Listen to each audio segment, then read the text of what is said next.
like the rest of you, we're trying to make sense of this crazy thing that we call life. I'm RJ. I'm Unique.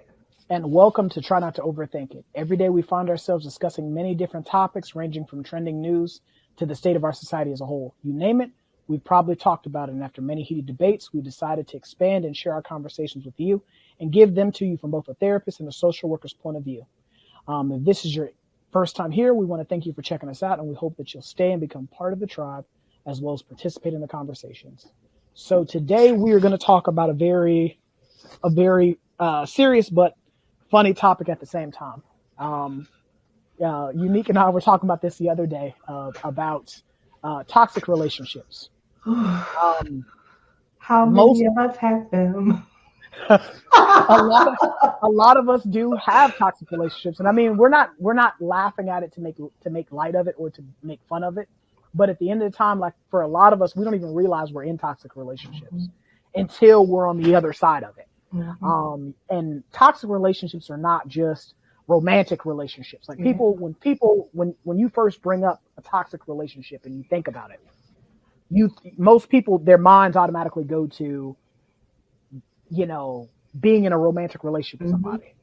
And that's not always the case. You can have a toxic relationship with your family members. You can have a toxic relationship with your coworkers. Your employer. The people you interact with on a regular basis. Because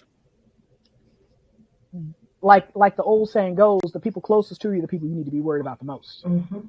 And so for most of us, we tend to not even realize that we're in a toxic relationship or that we are the toxic one. Because I've said that in our previous episodes that for some of us, we are the storm, we are the problem, we are the calamity and the chaos in our own lives. And so for a lot of people, I feel like when it boils down to having relationships, period, they do not really respect or understand the dynamic between love and respect. Because they don't really understand the dichotomy that one can't supersede the other. That's where it starts to become toxic. Because for a lot of people, I was on Instagram earlier, and let me see if I can't find it. And somebody had posted a quote on there about a toxic relationship occurs when one or both people are prioritizing love over the core components of a healthy relationship: respect, trust, and affection. And so, like, I clicked on the person. Wait. Read that back. Run that back and say, you can't do what? It says a toxic relationship occurs when one or both people are prioritizing love over the three core components of a healthy relationship: respect, trust, and affection. All right, I'm going to dig into that a little later. Go ahead. So I kept on reading through their posts, and it says, this might sound crazy to some people, but love should not be the reason you stay in a relationship. And that's because it can cloud our judgment in these other important areas. If you prioritize love, the love you get out of a relationship over the respect you're given, you'll tolerate being treated like a doormat. If you prioritize love over trust in a relationship, you'll tolerate being lied to and cheated on. And if you prioritize love over affection in the relationship, you'll tolerate a cold and distant existence in the relationship. And so when I was reading that, I was like, God dang. I was like, this person was on one. They was on it, because the thing about it, though, was like for a lot of us, and I spoke about this in the relationships episode. Sometimes you outgrow people. Sometimes you outgrow people. And, I was watching a YouTube short, and the guy was on there talking about when people get in relationships. And when he was talking about relationships, he was talking about romantic relationships. When people get into romantic relationships, they talk about compatibility. This person's compatible with me. That's why I'm with them, or that's why I'm into them, because we sync and we're in it. And so the thing about it, though, is like what he pointed out was that when they're compatible with you now, they won't be compatible with you later. Okay. Because who you are now is not who you're going to be 5 years from now, 10 years from now. You're going to change.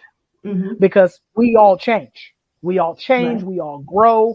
Our thought processes, grow and differ. Our beliefs grow and differ. The things that we're interested in change. I mean, for me, when I was 5, I wanted to be a chicken. I wanted to be a rooster. who I was at 5 is not who I am at 35. Who I was at 30 is not who I am at 35. Uh-huh. Hell, who I was at 21 is not who I am at 35. Come on, man. Come on. So because our thought process is different, our beliefs change, and as we grow and mature and evolve, and God continues to give us additional years on this earth, we grow. Mm-hmm. And so for some people, you know, being in a toxic situation, their thought process may not change. Their thought process may not grow with you. And that's why I always speak about when you are in relationships, regardless if they are, you know, personal, romantic, or professional, you guys have to be equally yoked. Mm-hmm. But I think sometimes that's what makes it toxic, is because sometimes like you've outgrown a particular person, right? Like you realize at first it starts off where there's a level of contention. And then that contention that is not remedied or investigated or fleshed out, then it could become, I'll say confrontation first. It's confrontational at first, right? It's because you're confronted with something that's different from what you want. And so when you don't deal with confrontation, well, it becomes contentious. And undealt with contention then becomes toxicity, because somebody's going to say, well, I'm going to do what I want to do. I'm going to have it my way, and you're going to have it my way too. And so when you have that in a relationship, I think, you know, one person has clearly outgrown the situation and one person is trying to keep things status quo or keep them as they were when they first entered. And so I think one of the things that in relationships we have to do, I had a previous marriage counselor to tell me, conflict is neither good nor bad. It's just how you deal with it. And so when that conflict arises, because as you grow, as you mature and change, and as you adapt to life, there will be areas of conflict. What we have to do is minimize the contention. And that's where it gets crazy, because how do I minimize the contention while still being respectful, while still, you know, trusting that this person has my best interest and trusting that I have their best interest. And I forgot the other one that you said on there. Maybe it was loyalty. But when I'm not mixing those things, then you have an issue. But see, my thing was this. They talking about you can't have love. When did love not encompass those three things? So I think that love, like, people have a different definition of what love is. What is it? Love does not encompass those things when you are selfish instead of selfless. When you prioritize your needs and your wants, because when you really think about it, like when you're married, when you're married, there's no longer me, there's we. Yeah, right. So we decide and move together. Yeah. We no one person makes decisions around here. No one person just does their own thing. Because at the end of the day, when you take vows before God, your family, your friends, the pastor, or whoever was the wedding official, you vowed that you guys would be one unified front. Yeah. And so that is what love is where if things go left, I'm not even thinking about throwing my life away in defense of my family and in defense of my spouse or partner. You know, because I put the collective over, you know, over the individual wants and needs of myself. Because even you and I were talking about that the other day, and I said this on a previous episode. Just imagine you poking somebody in the face. How much damage one finger can do in comparison to a whole fist of fingers. Lord. And I so, never been punched before, but I'd rather take the finger any day. Any day. But that's the thing that people don't realize. We, you know, in our society today, we have kind of perverted what love really is. And I think that's why they have to do them type of posts to say, like, if you're prioritizing love over these things. But I mean, if you go back to just, I think like a Christian song says, even the Bible says, but love is patient, caring, love is kind, love is felt most when it's genuine. I think that's what the Christian song says. But, you know, the Bible talks about the things that love is. And I think a secular artist, love is for the way I look at you. Oh, it's for the only one I see. And I mean, but there in our culture, I guess I'm old. So back in the day, love meant it meant something more than just a strong like or a strong affection for somebody. And so when I hear statements like this, how I feel about internet psychology. How I feel about it. Yeah. Yeah. So I feel like we've cheapened something that is not just supposed to be, oh, I love this person. So that just covers everything. That covers a world of sin and shortcoming because I love them. If that's all that love is, I don't want no parts of that. Exactly. I think that what we need to do is we need to unpack how can you tell if you're in a toxic relationship? Like I think that for a lot of people, you want to bust them in the head. No, I'm kidding. So, but I'm not. Let's unpack some of that. So, when you're constantly giving more than the other person is giving, and you're constantly feeling like you're depleted, when you feel consistently disrespected or unheard, when you feel like there's a toll on your self-esteem over time, when you feel unsupported, misunderstood, demeaned, or attacked all the time, when you feel depressed, angry, or tired after speaking or being with the other person, when you guys bring out the worst in each other, or you're not the best version of yourself when you're around them, you feel like you have to walk on eggshells around this person because you're afraid of them just exploding on you, or the wrong thing is going to set them off.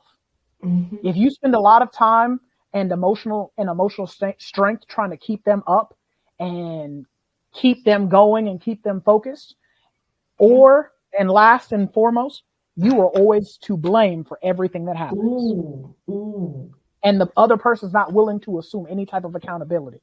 All of those things are signs that you are in a toxic relationship. Yeah. And like I said, these things don't just apply to a romantic relationship with your partner, your spouse, your boo thing, your girlfriend, whatever you want to call yourselves. But this goes to employers, employees, co-workers, people that you come in contact with. And when you unpack these things and you start to think back on interactions you have with people, I guarantee you'll find at least some of the interactions that you have that's toxic. Sadly, I joked about it, like toxic relationships, how many of us have them? But that list that you said, like I remember you and I talked about this, but my one of my serious relationships, I had to really sit down and admit I was at work. I will never forget. I had a client who was in a physically abusive relationship. And she came in my office and I'm like, girl, yes, that's abuse. Like, you need to get out of that. That is toxic. That's not a good situation. And no sooner than she left my office, I was on the internet doing one of those little internet quizzes that says, am I in an abusive relationship? And so I was like, okay, I see what's going on here. My brain was seeing it, but I couldn't bring myself to admit it because I was just like, no, not me. I was a therapist at that point. I was like, I'm a counselor. I'm like, I can stop these things. Look, I can see this. I would have never gotten this. Like, I would never put myself in this situation. It didn't hit me until, I don't even know what to call this person now, but one of my best friends at the time, he called my dad and was just like, hey, is Unique in an abusive relationship?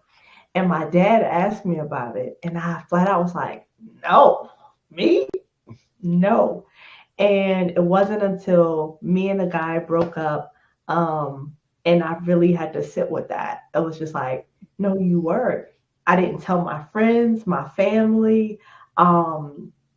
This man he didn't graduate from college. Not saying that that's the end all be all, but what made it bad was because he said I was dumb and I didn't know anything. I was like, you didn't even finish school. Like, are you kidding me? And I met you at a Walmart. Like, really? But I'm dumb. I said the dumbest decision I made was getting with you. That's the dumbest thing that I've done up until now. But I say all of that to say, most of the time we discredit those relationships because not even because of the other person, but it's because of us. And we're like, no, I can't be that crazy to make that type of decision. And so we Mm-hmm. stick in it hoping that we're gonna get some type of return on our bad decision. It was just a bad decision and we gotta own that. Or that it's going to get better, or that it's going to get better. And I mean, like, for me, I've had relationships like that as well, where we brought out the worst in each other. Yep. Because I can't even, for me, I'm a big person on accountability. Mm. I'm a big person on accountability. I'm a big person on standing 10 toes down on what you said, owning your stuff, and standing by what you said. Now, you said it. I want you to keep that same energy. Right. And so for me, the same way that I am with other people, I got to be that with myself too. And so there have been times where, collectively we were toxic. Like we brought out the worst in each other. We're arguing. I mean, we're going back and forth. We're being disrespectful to each other. We're calling each other out on each other's name. Hey, that's when I started to recognize, like, okay, this situation wasn't good for me. Mm-hmm. This wasn't good for them either. Because there's only so much disrespect that you can take as a person before it goes to another level. Yep. And so, because for me, in the words of Kevin Gates, I lead with respect because I command it in return. And so I can't demand respect when I'm being disrespectful. Come on. And so for me, and in reading my man, what's his name, Tony Evans, his book, Kingdom Man, he talked about that in the book, where your reflections, I mean, your relationships are a reflection of your relationship with God. So if you're having turmoil in when you're having turmoil in your relationships, that's a pretty good indicator that you're not where you're supposed to be in your relationship with God. And yes, this is not a biblical podcast. Come on, it's not religious, but we gonna go there. But at the same time, like, when I started to pay attention to that, and I started to recognize that every relationship that I had, regardless if it was personal, professional, romantic, whatever, there was always turmoil. There was always drama. There was always chaos. There was always arguments and fighting and going back and forth, and we're being disrespectful. I had to stop and think, is it always somebody else or is it me? And so at the same time, because all of these situations are different. They're different situations. There were different people. There were different, everything was different. The connecting thread was me. I had to stop and I had to reflect on myself in regards to the way that I talk to people, in regards to the way that I interact with people, because as we talked about in a previous episode, how you start a conversation is probably how it's going to end. So for me, I had to really start to really process and realize that the situations I was finding myself in were created a lot of times by me, because I wasn't grounded in what I was supposed to be doing.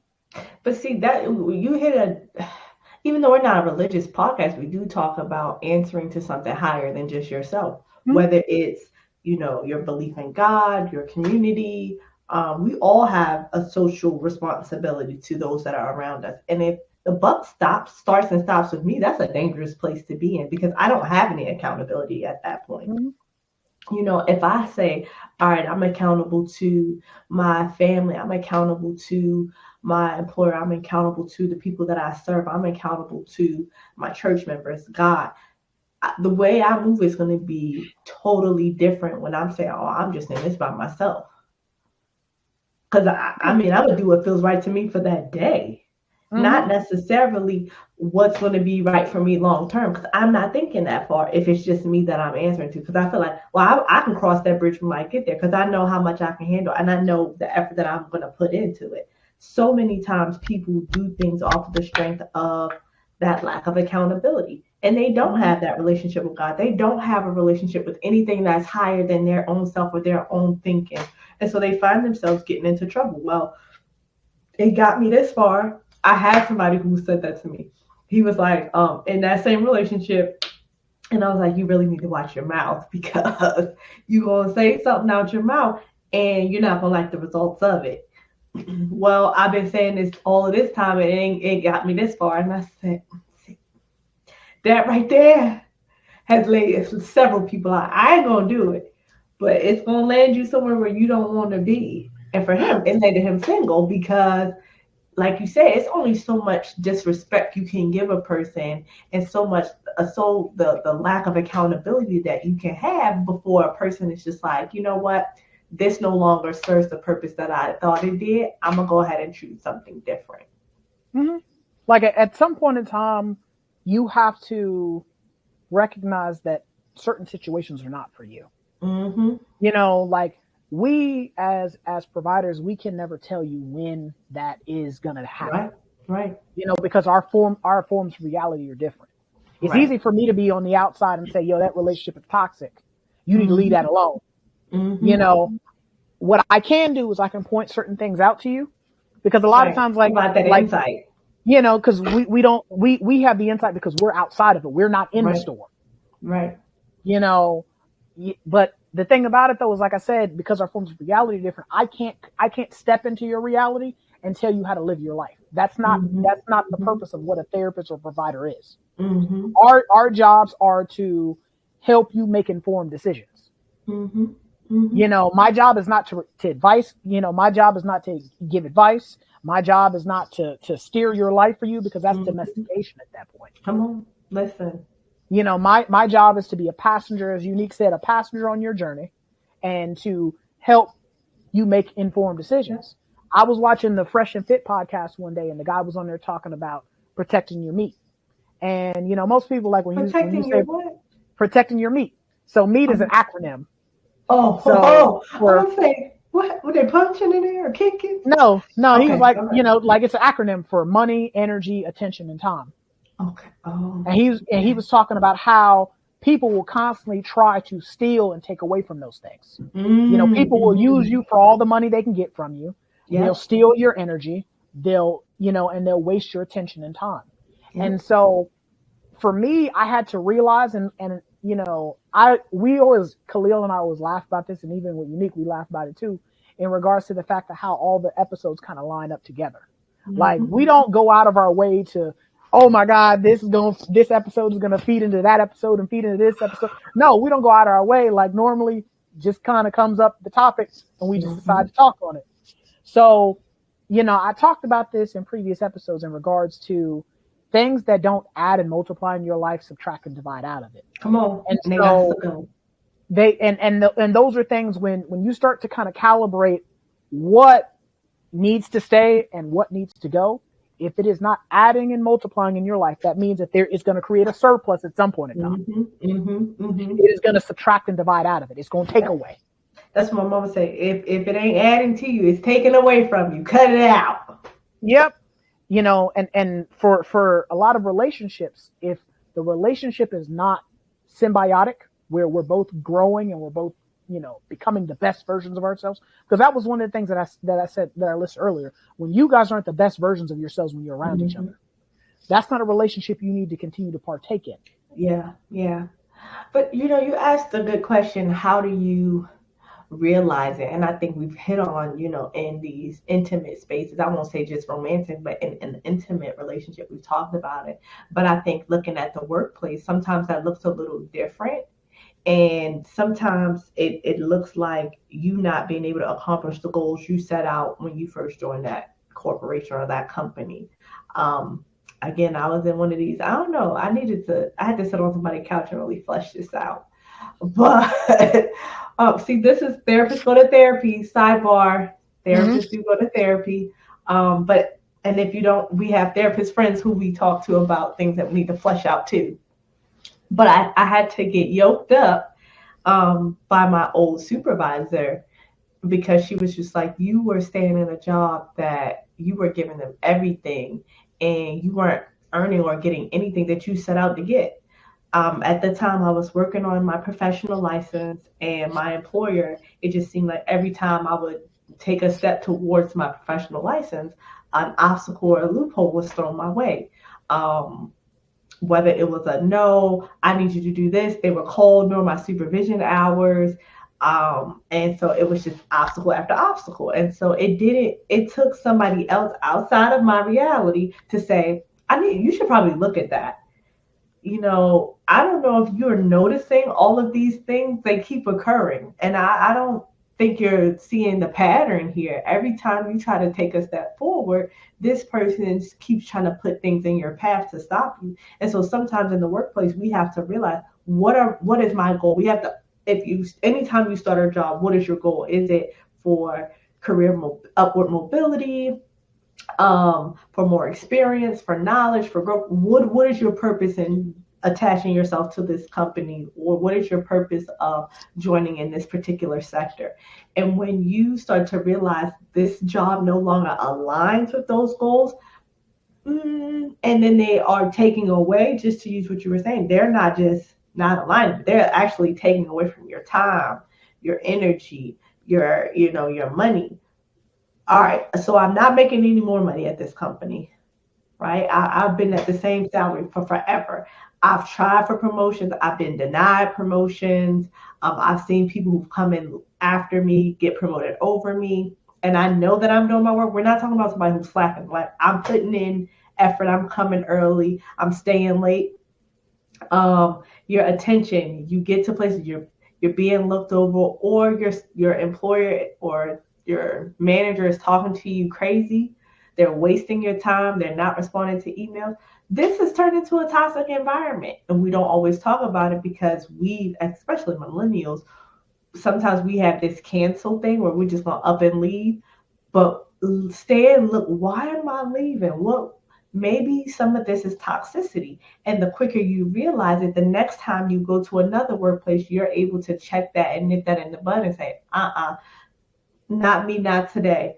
And really start to address some of that toxicity, and maybe even talk to somebody about why you keep finding yourself in toxic situations. Because it may be you. Yeah. It may be you, or it may be something that you're doing. Mm-hmm. I mean, for me, I had roughly the same experience. I had people that invested in me. I had really great supervisors, and I had some really crappy ones too. Mm-hmm. Where I had supervisors where they sat down with me. One of them being Lucretia. She's been a guest on the show. Mm-hmm. Another one I had was Leela. They sat down with me. What are you trying to do with your career? Yep. Where do you see yourself in 5, 10, 15 years? Are you trying to get your license? Are you trying to do this? Are you trying to do that? Da, da, da, da, da. And these were the, and so we sat down and mapped out what that looked like. And by having a clear map of what my career path would look like, I had a better understanding of what I needed to do to achieve those goals. Mm-hmm. My supervisors did that for me, in regards to sitting down and looking out for my best interests. That's not toxic leadership. Mm-hmm. Now, where you have supervisors who aren't invested in you, aren't and what I mean by invested in you, not invested in you from a financial standpoint, but invested in you becoming the best version of yourself professionally. Provide space and opportunity for you to do that. That's an investment. Yes. Endorse you being creative. Mm-hmm. Endorse you, adding to the team. Mm-hmm. Just different things like your boss, your supervisor, your coworkers. You guys should be feeding into each other. Yeah. Going to trainings together. Finding ways to be more efficient. Yeah. All of those things are investing in you. Exactly. And so when, I've had some supervisors where their whole thought process, like for me, I have a very big personality. So having a big personality, I had to recognize that a lot of times, how I feel, it's on my face. Mm-hmm. So I've had to get better about keeping a very stern poker face. Mm-hmm. Because if I feel like you're being stupid, I'm giving you you're an idiot face. And so, one of my supervisors, his thing was, I'm always trying to steal his job. Mm-hmm. And man to man, I remember one day he squared up with me. He squared up with me and stood over me. And so as a man, I can tell you, any guys who are listening to this will agree with you. If you stand over a guy, you're challenging me at that point. You're asking for me to squabble up with you. Right. So we're supposed to be professionals. And because you didn't agree with what I said, it wasn't that I was rude. It wasn't that I was disrespectful. But in his mind, I was always trying to take his job. Hold up. So he stood over you while you were sitting there? I was sitting down. So essentially, let me set the stage. Go ahead. Come on. So paint the picture. We're having a meeting with the doctor. Okay. And so one of the particular clients, he discharged and then came right back not even a week later. Not even, well, no, it was a little over a week. It was like 10 days. He wouldn't even gone 2 weeks, came right back. And so when we're sitting in the meetings, we have, what is called treatment team. We're sitting in the meetings and we're discussing every single one of the clients. This was years ago, like a good 6 or so years ago. So we're sitting in the meeting and we're discussing the clients. He and the doctor would just supersede whatever myself and the other therapists would say. Now we spend most of the time with the clients, but you're trying to tell us how the clients are ready and we're telling you that they're not. Now we spend 10 plus hours with these people. We're telling you they're not ready and you're telling us, yes, they are. So the doctor decided he's going to make the decision. So he discharged the client. And so when the client came back, I was like, I told you this was going to happen, because this particular client went out and hurt somebody else. It wasn't, like he murdered anybody or anything like that, but he physically attacked somebody else. And so I explained to him, I said, this could have gone exceedingly far worse because had he actually killed somebody or gotten himself killed, it'd be a whole different situation. So he gets mad and, he starts telling me that I need to understand what my place is and blah, blah, blah, blah. He's standing over me. And so the other therapist was sitting at the far end of the table. So she stands up because she and I we've known each other for a long time. She stands up at this point. And so I got up and I just walked away. So as I start walking away, he tried to grab my arm. Oh no. No, sir. No, I snatched away from him at that point. And so my thing is, what I had to learn in that moment, and this is a lesson that I've always applied, since. Every action does not require a response. You don't got to respond to everything. The old me would have turned around and we'd have been squabbling in there. We'd have been going. We'd have been swapping hands. But the new and improved me, the more centered, the more, calculated me, is like, nah, you got it. So my thing is, what I had to realize, for some people, they don't want you to be, someone who truly values you wants you to be the best version of yourself, even if that means that you outpace them or you level up past them. I've had plenty of supervisors where, I want you to be better than me. These are the mistakes that I made. And I don't want you to make these mistakes. So I'm going to give you the cheat codes. So this is what you need to do. This is who you need to talk to. But the reason why is because they're not toxic. They recognize this person has the potential to be great. And I mean, I'm a part of that. If I get to help boost this person to the next level, I get to say, man, I was a part of that journey. This is what we say for our clients. I know I say it for mine. I'm pretty sure you say it for yours. For sure. The fact that you go off and do wonderful things, I get to boast and just be like, yeah, I don't even get to take credit, but I know them. They sat on my couch. I saw it first.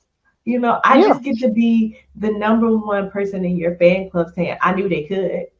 But that only takes somebody who's not already toxic, right? Somebody who is operating in a confident, fulfilled self, to be able to say, you know what, I want to see this other person shine. I want them to excel. I'm going to do whatever I can to make sure they do it, to make sure that they get to the next level. Yeah, I reached this level, but they have the potential to get here, and I want to do everything in my power to make sure they get there if I can. For sure. I mean, but what that speaks to is maturity. What that speaks to is, having an understanding that some things are bigger than me. Yeah. And so what I had to realize was, I can't be mad. I can't be ugly about it, because that's why he's blessed the way that he was blessed. And that's why I'm blessed the way that I'm blessed. For me, I'm not about hating on nobody else. I'm not about tearing anybody else down, blocking their shine. And, I'm all about, giving people the shot, giving them the opportunity to be the best versions of themselves, because at the end of the day, the fact, I will say this, and it's always it always sounds stupid whenever I say it, but what doesn't kill you makes you stronger, because by him being the type of supervisor that he was at that time and not being supportive, not helping, not, being invested in, myself or the other therapist. Guess what? I learned all types of different things because I had to figure it out for myself. Mm-hmm. I made contacts. I developed resources, all these different things that as a supervisor would have provided me with those things. But because he didn't, I had to become adaptive. I had to grow. I had to evolve. And so it helped me be a better person. And but you get to keep it, but you learn from it. How many people don't learn from it? How many people stay there and they use it as a crutch to just be subpar? We both been supervisors and we've seen it time and time again. Oh, I don't know. I had a supervisor tell me, when are you going to know what you don't know? Exactly. I mean, it becomes a situation where one of the things, and me and Khalil talked about this one time, what I always hate is when I hear people say that God didn't want me to have it. They use that as an excuse to either stay in a situation that is slowly killing you, because it may not be killing you physically, but it's killing you emotionally, mentally, and spiritually. Which could be worse. And which will ultimately kill you physically. Yep. A slow death at that point. Because then you start to develop all type of health related complications because you're stressed out, because you're wore out, because you just don't, because a real healthy relationship charges you up. It's like plugging your phone into the wall, into the charger, into the car jack. Your phone is going to be going. But when you're constantly using and then not replenishing, eventually it wears out. The battery runs dry. And so when you are in a healthy relationship, that's what it does. When you're around people that have your best interests at heart, you feel charged up. Your day may be shitty up to that point, but once you hang out with these people, you around them, guess what? You on cloud nine. But then you have the opposite, where you're having toxic interactions or toxic relationships, and you feel like you talk to them, now you feel like you need a nap. Ooh, or you need a strong drink. You need a drink and you don't even drink. Might need a cigarette and you never smoked. And so for me, I had to start, as the guy said, protecting my meat. I had to start protecting my meat. And I mean, I didn't think about that till he said it. I was always saying something completely different. Like for me, I am a savage about protecting my time. That is exceedingly disrespectful. If you waste my time, that's akin to spitting in my face. Like, we're going to be trading hands. Like, you're going to hear my mouth, and we probably going to be trading hands, because I just don't like that. I could be doing a million other things, and I'm sitting here with you, and you're wasting my time. And so, like, when he said that, I was like, God dang, he's right. You have to protect that. Because, again, if things are not adding and multiplying in your life, they're dividing and subtracting out of it. And for a lot of us, we tend to just settle, because you will have people that will tell you, like when we talked about in the relationships episode, you will have people that will settle for a shitty relationship because they've either been told that they can't do any better, or in their mind they've convinced themselves that they can't do any better. But you know what? Sometimes I think you hit on just an interesting point. You gotta reevaluate that thing, and like even in a marriage, I look at each year, like during my anniversary, I sit down and I set out goals for my husband. He probably thinks I'm the craziest person for doing it. But each year I come up with what I want. I ask him, what do you want? What are your goals this year? What do you want to work on? And what are we striving to? Because I want to always make sure, look, we still working towards the same thing, right? I still believe that I'm capable of this. You believe that you're capable of that. Together, we're capable of making this thing shake. We're capable of moving forward. Sometimes when we don't put in that effort, when we're not really continuing to check the boxes for these things, we find out, you know what? I'm not as aligned with this person as I thought I was. Or, maybe we started wanting different things. Sometimes we want to keep people in our life and in our space who weren't meant to be there for forever.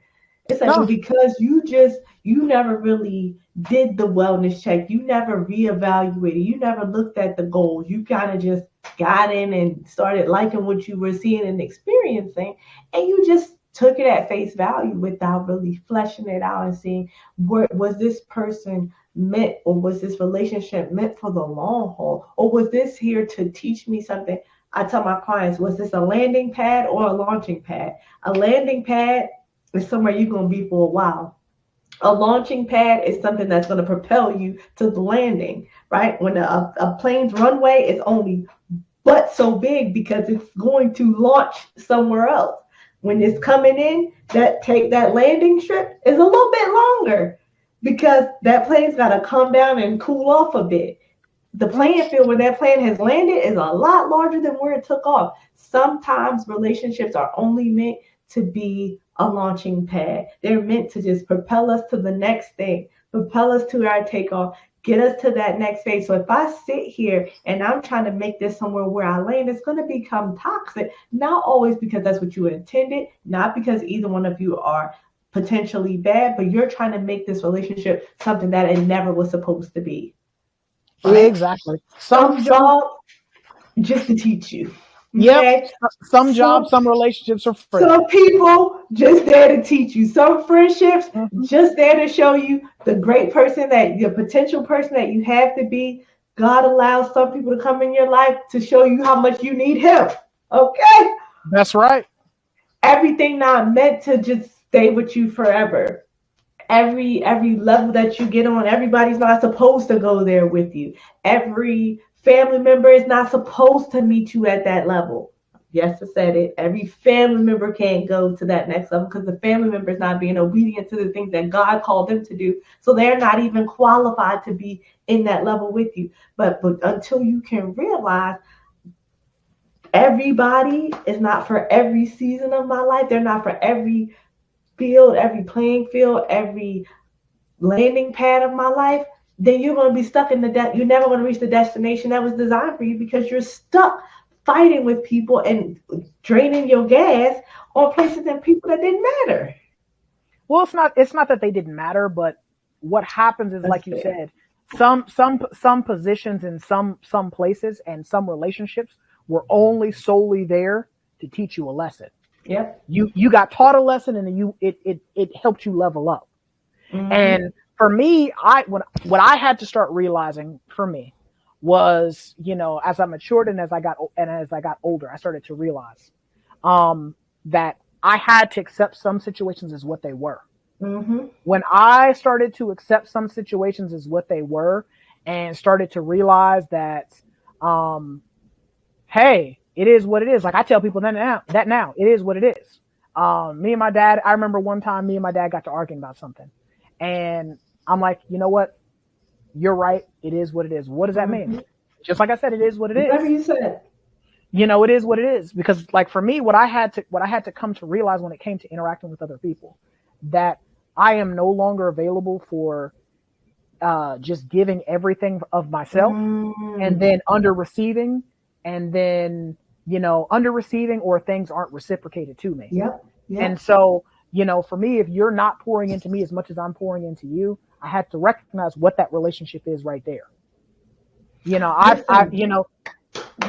stuff. Look, no, because you saying something. You talking good. You talking real good.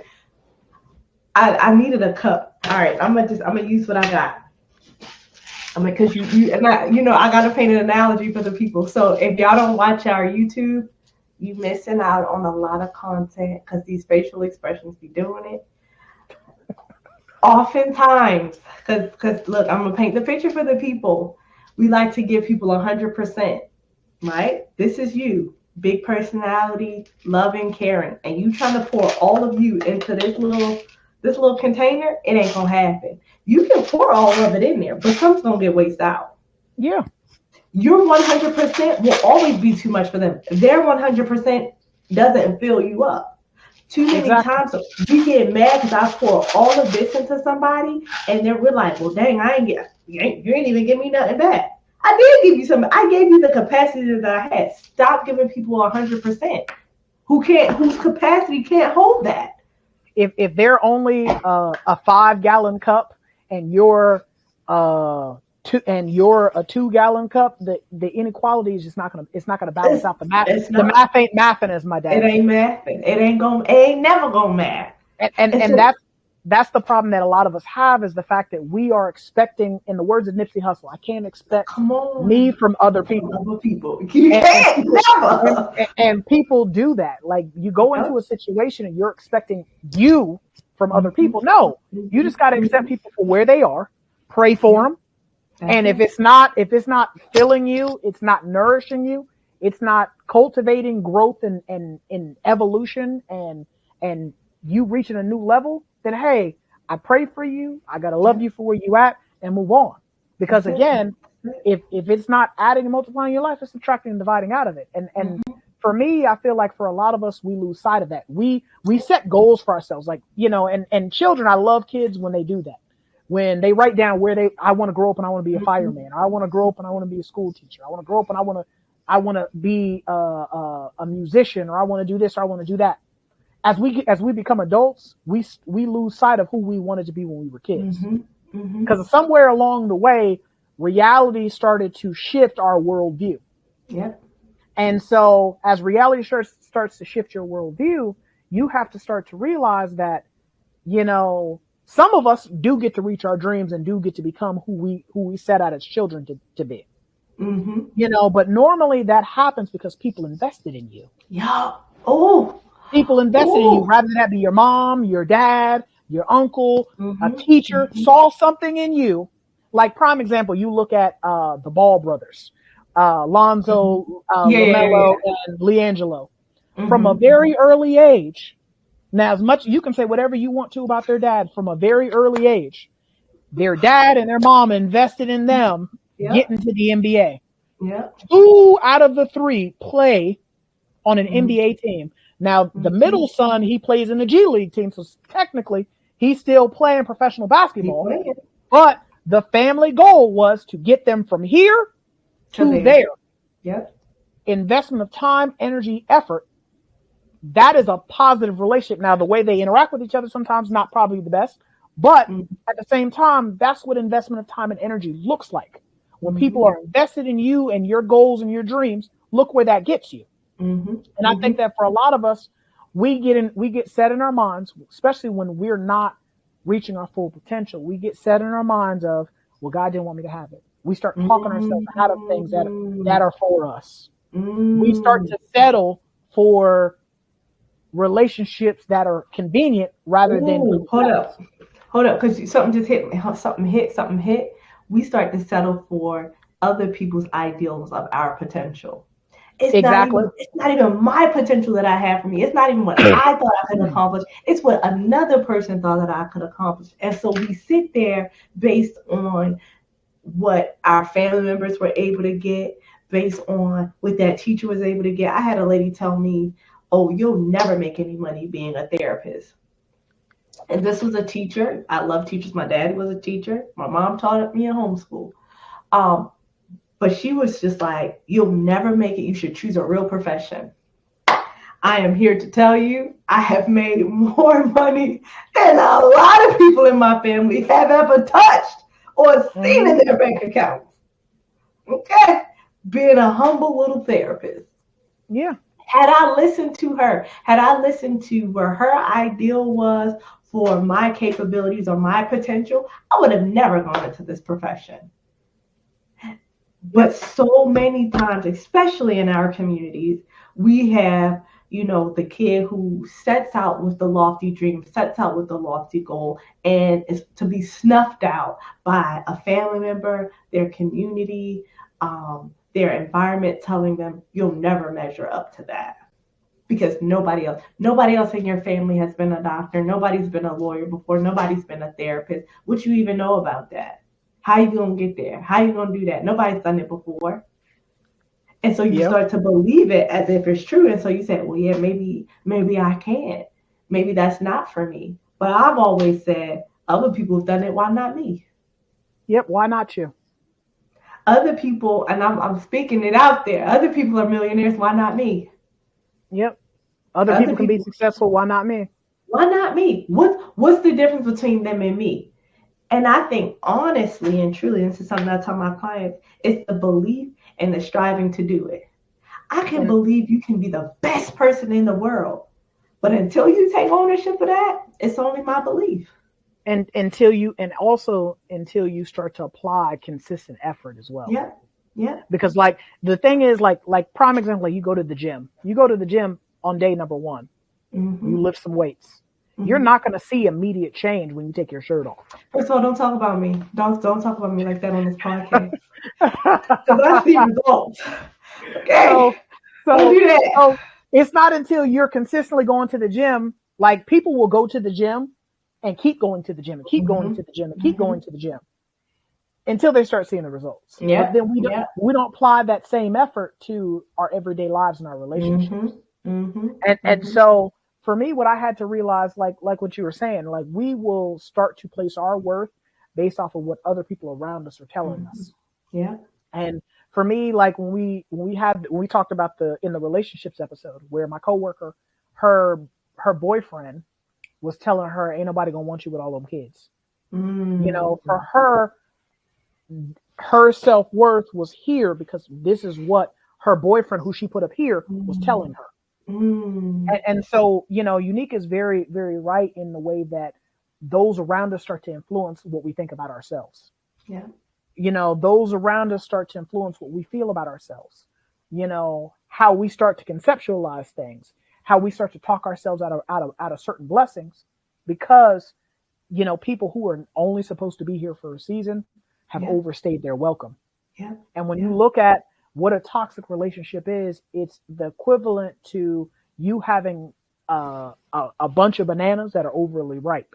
They're past their expiration date. And it's time to, you know, cast some of that stuff out your life and start to reevaluate some things. Now, I'm not telling you to just quit your job or quit whoever you're talking to, but really start to evaluate, is this relationship that I'm currently in, regardless if it's professional, personal, relationship wise, romantic wise, is this really feeding me and nourishing me? Because everybody reprioritizing it. It might reprioritize it. It's no longer the top thing in my life, right? Yep. I'm gonna go ahead and do some of this other stuff. Yep. Because if it's not something that is going to help you be the best version of yourself, you probably need to reprioritize where it is. Yeah, it is. It is. And I saw that on Instagram too, where he was talking about how you are sometimes too expensive to have in some people's lives. Like they can't afford you. Yeah. He was talking about that. I can't remember exactly what he was saying, but he was saying that some people can't afford you. And, you know, and that's the thing. Like exactly, because you have to look at yourself as the prize. You have to look at yourself as that you have high value. And so if you look at yourself as though you have high value, you stop settling for less than what your value is. Yeah. You can't go to the Lamborghini dealership and try to give them $1 for a Lamborghini. No, you gotta have some money. Listen, you can't even go there with Nissan money. You need to go there with Lamborghini money. Exactly. So when you start to see yourself as the prize, you start to say that, hey, this relationship is not worthy of me. This relationship is not worthy of me. This relationship is not helping me get to where I need to get to. Is not going to push me to where I need to get to. Because every relationship that you have that is for you is going to do those things. It is going to help you get to where, like Unique said, it is going to help you propel to the next point. And then it is going to, you know, help guide you to that next point. You know, because as I've said in previous episodes, everyone doesn't deserve to hear your story. Everyone doesn't deserve to sit at your table, be a part of your saga. Like everyone does not deserve to do that. And at times what we will do is we will hold on to people, hold on to situations, hold on to relationships past their expiration date. The same way we're not going to keep spoiled milk. We're not going to keep a loaf of bread that's moldy and old and crusty. The same way when we open a container of lunch meat and it smells weird, we're going to throw it in the trash. You got to do that with relationships too. Because if you eat that stuff, you're going to be sick. And just like you said, if you eat it, then it says something about you as the person, as the consumer. Not, okay, anything about their bread. Yes, the bread was moldy, but it becomes a problem when you eat it.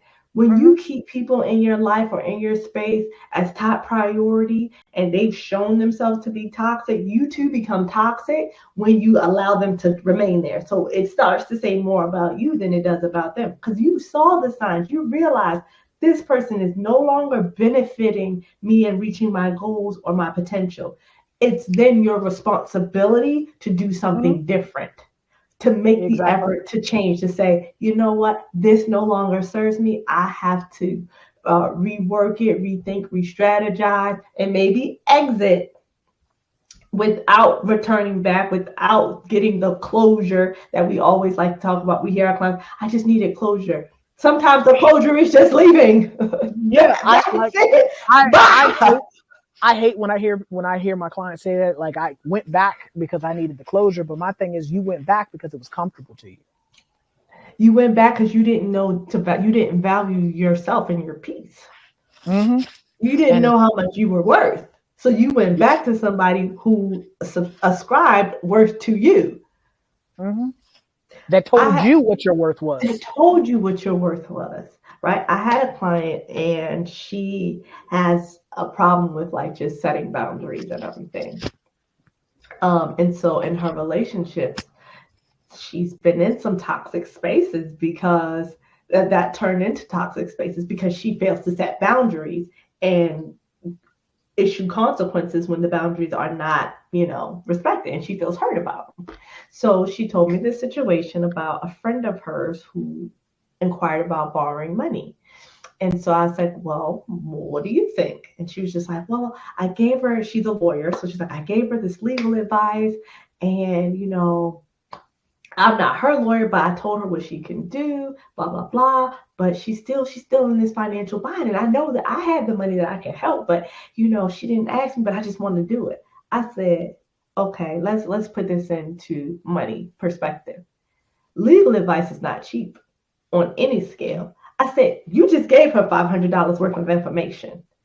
She said, what do you mean? I said, no. You are a lawyer, right? You didn't charge her for your services, but you gave them to her anyway. So that was $500 worth of services. But she's still in need. I said, she can use the information that you just gave her to go and get the $500 elsewhere. Because now she don't have to pay a lawyer to get that information. She was like, I never thought about it like that. So many times we're giving of ourselves to people and we say, well, it's not enough. You've given more than enough. But you got to realize, I'm worth that. My information, my knowledge, my experience, my intuition is worth more than just, I'm talking to a friend. My time. Look, if I give somebody time, don't ask for, not you asking for money. After I didn't stay here for an hour, you know how much I charge an hour? If you could afford it, we wouldn't have been here. Okay? Yeah. The fact that I just listened to you run on about this same young man, okay, girlfriend, that's it. Okay? We're not talking about nothing else. You can't borrow nothing, not even a shirt, because I done just gave you my time for free. And probably some good therapy up in there. So many times that we get in these situations where we feel depleted, taken advantage of, ran over, because we're giving more than we had to give. I just gave you my knowledge. Bro, I don't have money to give you at this point. You need to find that from use another resource. You're not going to deplete me of all of mine. This is not a manifest destiny. You're not going to deplete me and my lands. Go to the next person. Okay? But so many, we get in this hero complex of, I gotta stick and stay. I don't want to leave them high and dry. Because this could be applied to the workplace. They don't got nobody else. I'm the one who knows all of this. And we get in this prideful stance. The job won't fall apart if I ain't here. It was making it before they hired you. Even if it was poorly, they wasn't shut down when they hired you. if you died today, they'll replace you tomorrow. You'll be on Indeed the next before your body even get cold. That is facts. If your family members, the same family members that always call you for money, that always call you for advice, that always call you to watch them kids, guess what? They was getting that money before you came along and giving it to them. True. If you say no, they will find somebody else to babysit. If you don't give them the advice, 9 times out of 10, they still gonna do what you advise them not to anyway. So say the words. Mm-hmm. Save them. And realize, you know what? I am worth more than the situations that I continue to put myself in that don't serve me. I can't afford to do that. Mm-hmm. I just can't. Yep. I mean, when you get to that point to where you start to have that realization of, that realization that Unique pointed out, you will feel lighter. Mm-hmm. I can tell you as a person who's experienced that. Like I've gone through that in a few relationships. I had one not too long ago, where, I was just giving and giving and giving and giving and giving of myself all the time. Mm-hmm. And this person was not returning anything. It just got to the point where I had to realize that, my peace of mind was more important than continuing to give of myself and not receiving anything in return. Yeah. Because I was, the person was, had, chronic health issues and different things come up. And so, I'm just always worried about what's going on with them. Always worried about making sure they had what they needed, whatever they needed, whatever they were going through, I was always supportive. And then, when it came time to reciprocate, it's crickets. Yeah. It was crickets. Birthday would come up, never hear from them. Holiday would come up, never hear from them. So it got to the point to where it was just like, well, Dad, the person showed me who they were. Mm-hmm. I just didn't believe it. Yeah. But once I believed it and I started to kind of like stop making excuses and stop accepting the foolishness, I started realizing, you know what? Hey, peace be with you. Deuces. And, once I walked away from the situation, again, I felt lighter. Things that were a certain way before no longer were that certain way because, again, that relationship had passed its expiration date. Yeah. I'd held on to it for far too long, and it by continuing to partake of it, especially when I knew better and I recognized that it was not for me, that hey, I started feeling better mentally, physically, emotionally, spiritually. Started feeling better, because it was so many times where I felt some kind of way, rather that be depressed or sad or upset or angry. Couldn't really understand why it was that I was feeling that way. Mm-hmm. And it was because that relationship was slowly poisoning me. Yeah. You end up doing more damage to yourself when you hold on to toxic people in toxic places. A person who is giving out the toxicity, it rarely affects them as deeply as it affects those that they are poisoning. Mm-hmm.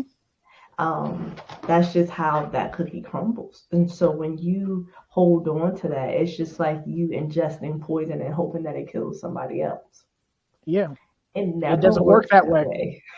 It does not. It's only going to kill you. And depending on how much poison you ingest at one time, it's going to determine your fate, if it's fast or slow. And so it goes back to that self-worth.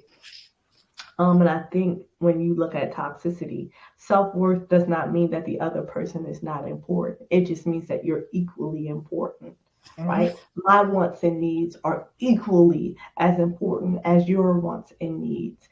I value you equally as much as I value myself.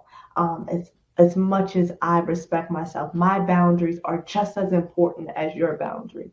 But when you are in a toxic space and you realize that you are not a priority, where you are second chair, or you feel like you're not even in the room, you have to consider, am I worth that? Mm-hmm. And if your worth is nowhere in the equation, that's not the one for you, no matter what it is. Even if it's a family member, you can't I had an old professor. You know this old professor. This is Roger Mel's favorite professor. She used to say, you can't just cut family members out of your life. And I debated her in class about it because I had a family member that I was estranged from. But as I have matured, I've learned that no, you can't cut them out, but you can reprioritize them. No. I wholeheartedly disagree. I got family members. I done cut them out. Cut them. They gone. I see you. I had Bob, but that's all I got for you. But that's a reprioritization of them. Reprioritization. I said what I said. They cut. Let me get my red flag. I'm going to throw a red flag. Red flag on the play for Roger Mel. No, they cut. Because for me, I had to prioritize, I cannot on here be a snake oil salesman. I cannot tell you when I recognize that something is toxic, now I'm aware. It's a different story when, I'm blind and I can't see. But when I recognize I've given you chance after chance after chance, and you continue to reveal who you are, I can't expect you to go from being a rattlesnake to a chameleon or a rattlesnake to a kitten. You are who you are. And so once you reveal to me who you are, I believe you for who you are. Yes, but that belief does not mean I have to change who I am and I have to now put up this wall. No, I'm going to set the boundary. Now, if you decide to respect the boundary, then you can come back in my good graces. And we can commune. Roger Mel, our next episode will be forgiveness, guys. That's what we're going to talk about next. Forgiveness. You only get to cross me one time. You only get to cross, you only get to, I give everybody a free one. Because some people will do stuff and unknowingly do stuff. But it gets to a point to where you constantly, with you or a particular group of people or a particular person, they keep repeating the cycle. Why? Because we just keep accepting it. But Raja, we are on the same page. Mm-hmm. We are, and see this guys is why we got to talk about forgiveness. I'm putting that out there somewhere. You might hear about forgiveness in another episode and boundaries, but I'm not suggesting that you allow a person to continue to walk over you. That's not what I'm suggesting at all. I am suggesting what Raja talked about earlier, accepting people for who they are and conducting yourself accordingly. If you show me that you only want a high and by relationship, I'm not going to force anything else with you. When I see you out and about, I will acknowledge you. That will be the extent of our connection. That blood or whatever. Hello, goodbye. Because I offer that to strangers, people I don't know. Okay, people I have no type of familial connection to, because that's safe. And so if you show me the safest way to interact with you is that way, then I'm going to reprioritize myself and my thoughts about where you fit into my ecosystem, and I'm going to conduct myself accordingly. But there was a time when I said I wasn't even given a high and by because I didn't think that a person deserved that much. But I've grown. And I realized that line of thinking was only hurting me because that's not who I am. I'm not that type of person. I'm better than that. If somebody, no matter how nasty they are being, that doesn't give me license to be standoffish or cold. No, because I don't, like I said, I don't do that to strangers. So we're going to pray for Roger Mel, y'all. Yeah, pray for me. Pray for me. Because I'm trying not to be on demon time. I try my hardest not to be on demon time. We're gonna pray for my friend, y'all. Y'all lift him up at y'all prayer services. Yep.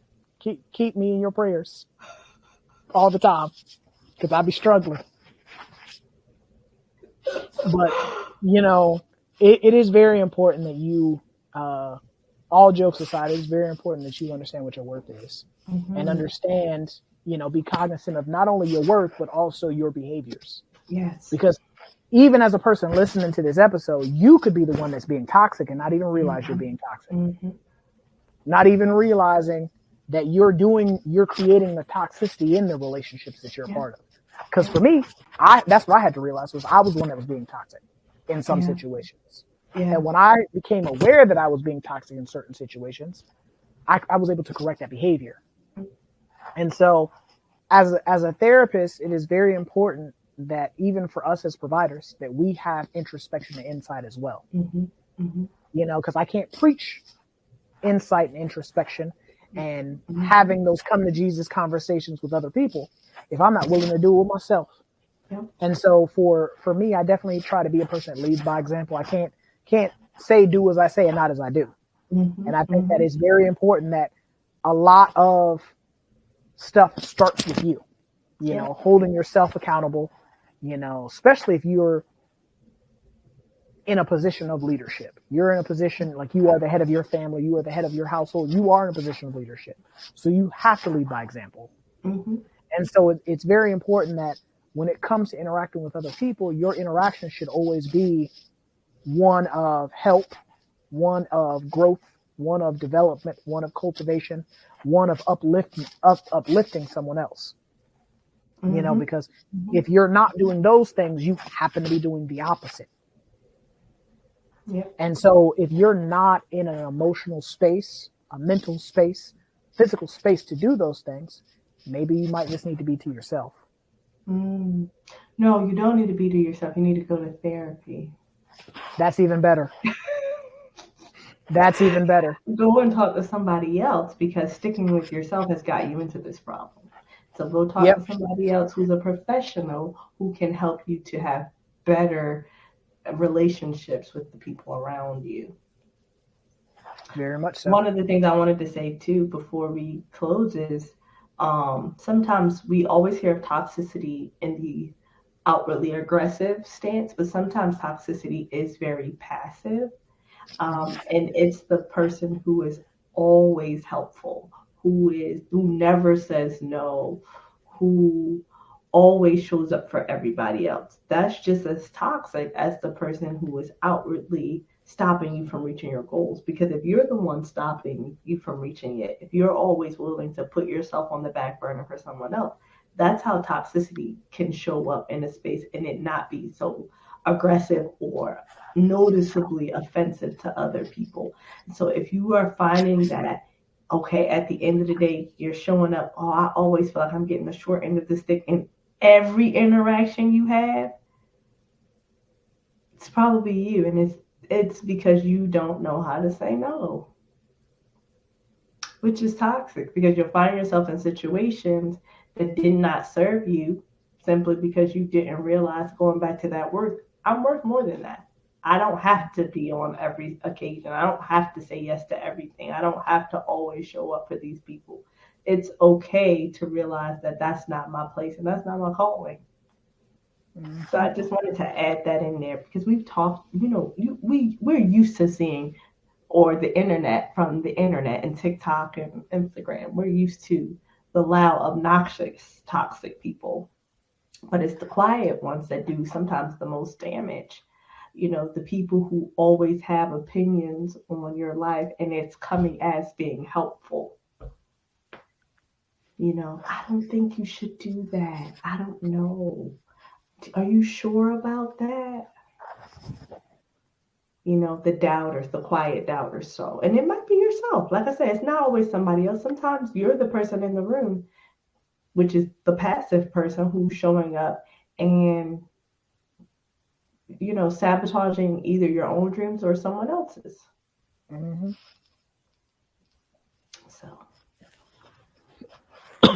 So we're gonna end the conversation here. I asked that if you like what you heard, or you like what you saw, because some people listen to us, some people watch us. We ask that you stop by the YouTube channel, because we can be found on YouTube at Try Not to Overthink It. If you happen to stop by the channel, we ask that you like, share, subscribe, and turn your notifications on. This is a small thing for you, but it's a big thing to us. We can be, if you prefer to listen to us, we can be found on Anchor, Apple Podcast, Spotify, Google Podcasts, pretty much everywhere that you can listen to some sort of audio file, we can be listened to. And we ask that you check for us regularly, because we drop content every week. So This is Try Not to Overthink It, signing out. I'm RJ. I'm Unique. And we will catch you in the next episode. You guys have a good one. Peace.